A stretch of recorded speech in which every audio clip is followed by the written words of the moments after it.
하나님 말씀 야고보서 2장 5절부터 7절까지 다 같이 읽겠습니다. 내 사랑하는 형제들아 들을지어다. 하나님이 세상에 대하여는 가난한 자를 택하사 믿음에 부요하게 하시고 또 자기를 사랑하는 자들에게 약속하신 나라를 유업으로 받게 아니하셨느냐. 너희는 도리어 가난한 자를 괄시하였도다. 부자는 너희를 압제하며 법정으로 끌고 가지 아니하느냐. 저희는 너희에게 대하여 일컫는 바 그 아름다운 이름을 회방하지 아니하느냐. 아멘. 4절 말씀을 통해서 야고보는 서로 구별하고 판단하는 것이 악한 생각이라고 말합니다. 그러면서 본문을 통해서 구원받은 성도들이 형제와 이웃을 외모로 취하지 말아야 하고 또 외적인 조건으로 판단하지 말아야 할 분명한 이유를 설명하고 있습니다. 베드로전서 1장 17절에 보면 하나님께서는 사람을 외모로 취하지 아니하시고 각 사람의 행위대로 판단하신다라고 말합니다. 이렇게 하나님께서도 사람을 외모로 취하지 않으시고 외적인 조건으로 판단하지 않으시건만 그의 은혜로 말미암아 죄에서 구원받고 또 율법의 정죄로부터 자유함을 얻은 성도들이 외모로 사람을 취하고 또 외모로 사람을 판단하는 것은 죄를 짓는 것입니다. 자, 2장 9절에 보면 만일 너희가 외모로 사람을 취하면 죄를 짓는 것이니 율법이 너희를 범죄자로 정죄하리라. 자, 그리고 4장 11절 12절입니다. 형제들아 피차에 비방하지 말라. 형제를 비방하는 자나 형제를 판단하는 자는 곧 율법을 비방하고 율법을 판단하는 것이라. 내가 만일 율법을 판단하면 율법의 준행자가 아니요 재판자로다. 입법자와 재판자는 오직 하나이시니 능히 구원하기도 하시며 멸하기도 하시느니라. 너는 누구간데 이웃을 판단하느냐. 입법자와 재판자는 오직 한 분이신 하나님으로서 하나님께서만이 사람을 구원하기도 하시고 또는 멸망하기도 하신다는 것입니다. 그러기에 구원받은 성도들이 형제를 비방하거나 또 형제를 판단하는 것은 율법을 비방하고 율법을 판단하는 것으로서 이러한 자들을 율법은 범죄자로 정죄하게 된다는 것입니다. 우리는 율법의 정죄로부터 구원받고 자유함을 얻은 자들입니다. 갈라디아서 3장 13절 말씀과 같이 예수님께서 친히 십자가에 달려 죽으심으로써 우리를 율법의 모든 정죄로부터 저주로부터 친히 속량해 주셨습니다. 이렇게 하나님 은혜로 말미암아 율법의 정죄로부터 자유함을 얻은 하나님의 백성들이 오히려 형제를 비방하고 또 형제를 외적 조건으로 판단하게 되면 율법을 비방하고 율법을 판단하는 것이 되어서 율법이 이러한 자들을 범죄자로 정죄하게 된다는 것입니다. 그렇기 때문에 구원받은 성도들은 결코 외적인 조건을 통해서 형제를 판단하거나 정죄하거나 심판하지 말아야 합니다. 결코 성도들은 정죄하거나 판단할 권한이 없고 오직 정죄하고 판단하실 수 있는 분은 한 분 하나님밖에 없습니다.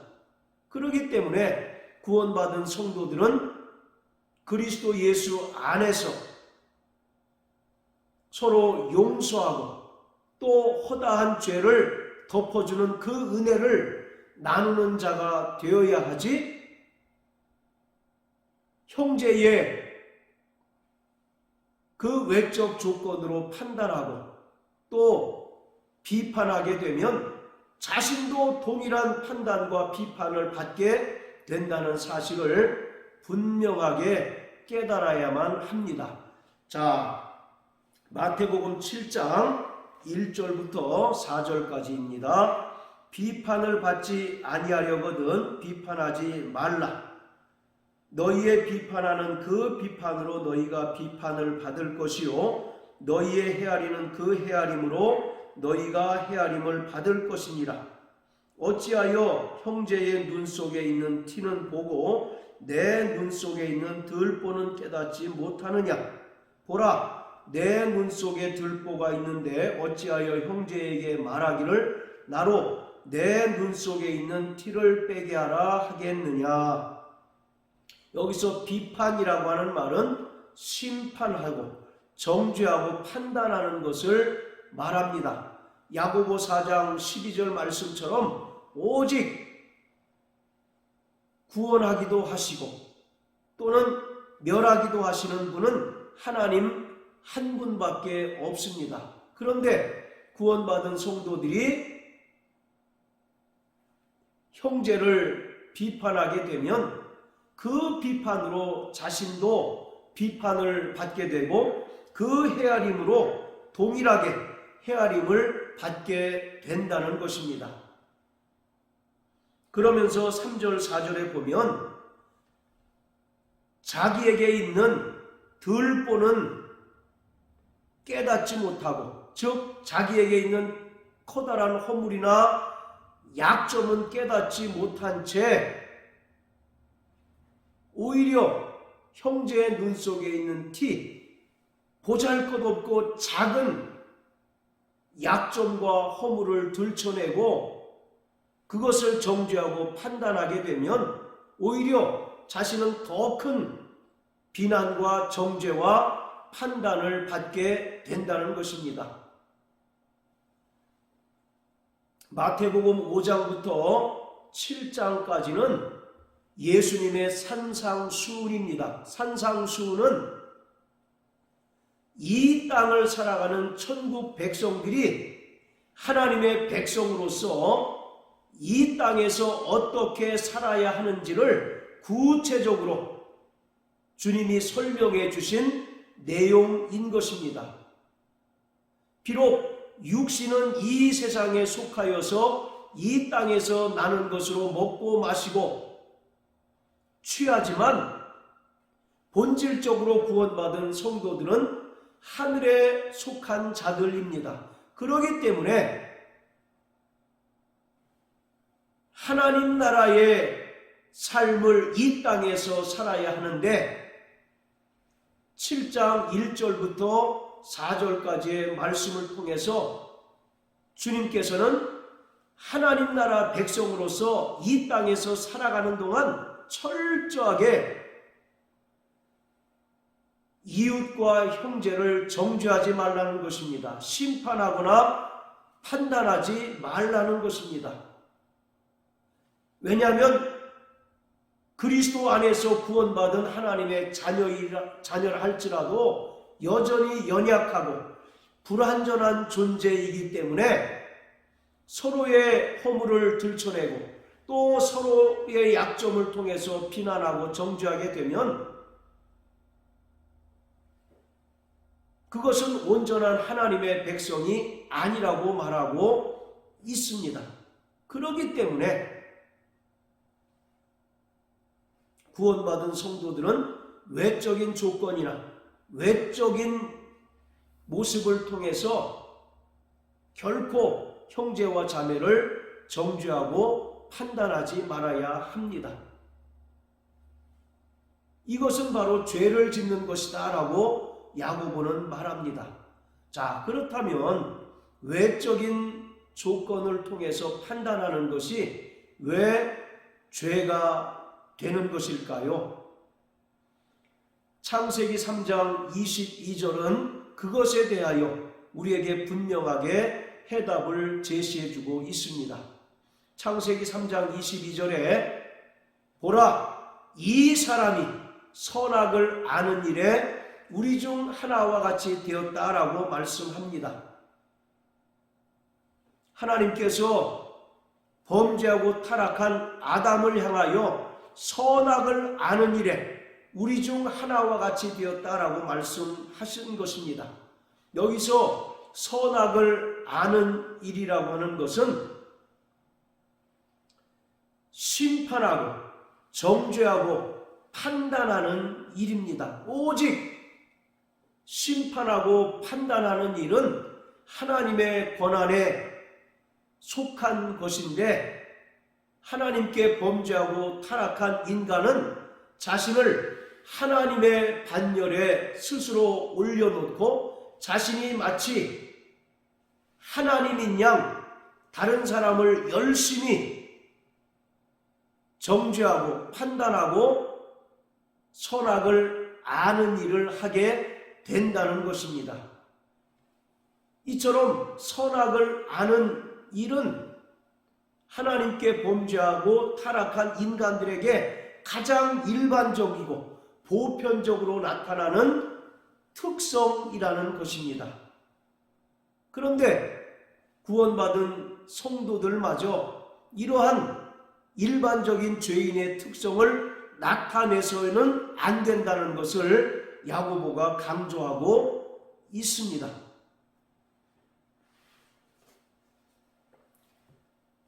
자, 오늘 2장 5절에는 구원받은 성도들이 다른 형제와 자매를 판단하지 말아야 할 분명한 이유에 대하여 설명하고 있습니다. 그들이 비록 사회적인 신분이 낮고 또 경제적으로 궁핍하고 가난하다 할지라도 그들을 구원하시기 위하여 하나님께서 가장 기뻐하시고 사랑하시는 독생자 예수 그리스도를 십자가에 달아 죽게 하셨기 때문에 그를 외적인 조건으로 판단하지 말아야 합니다. 그리고 구원받은 성도들은 외적인 조건과 달리 하나님 나라를 상속받을 하나님의 후사이기 때문에 결코 형제를 판단하지 말아야 합니다. 시편 8편 5절에 보면 하나님께서 인간을 창조하실 때 하나님보다 조금 못하게 창조하시고 영광과 존귀로 관을 씌우셨다라고 말씀합니다. 이것은 창세기 1장 26절 27절의 말씀처럼 하나님께서 인간을 창조하실 때 하나님의 존귀하신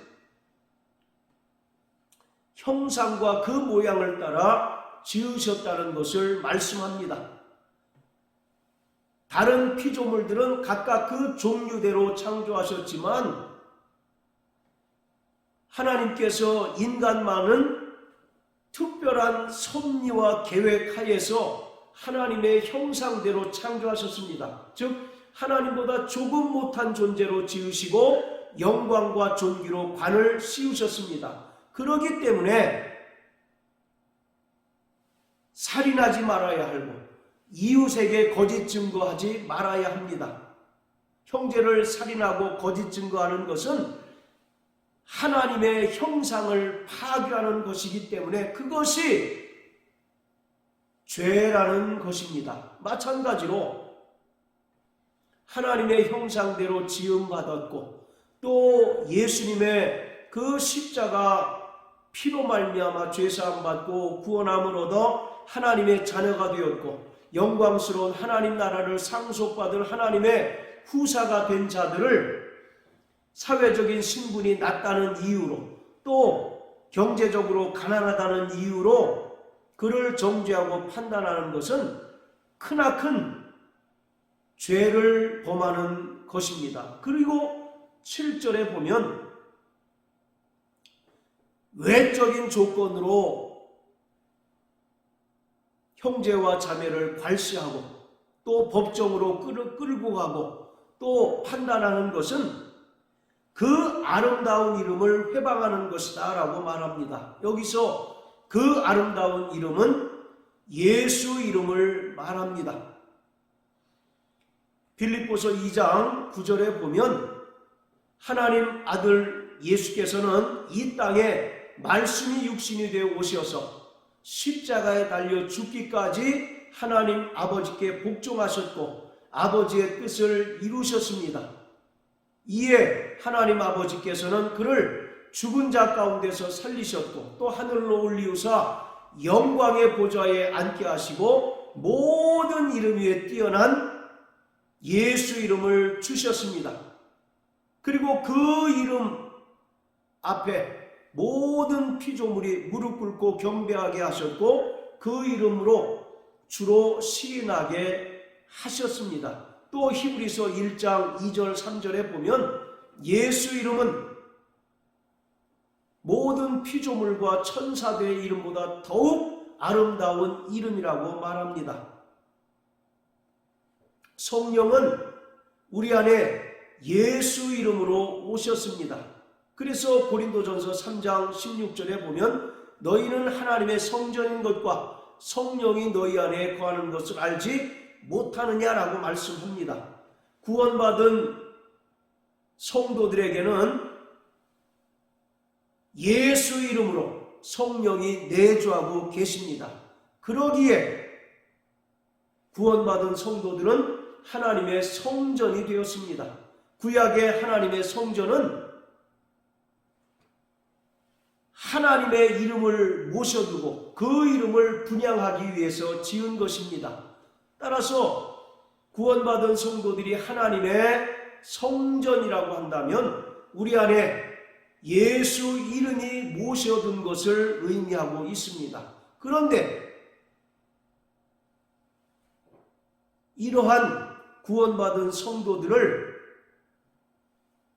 사회적인 신분이나 또는 경제적으로 곤궁한 형편과 사정으로 인하여 괄시하고 또 법정으로 끌고 가는 것은 그 안에 있는 하나님의 형상을 파괴하는 것이고 그 안에 모셔져 있는 모든 이름 위에 뛰어난 예수 이름을 회방하는 것이다 라고 말하고 있습니다.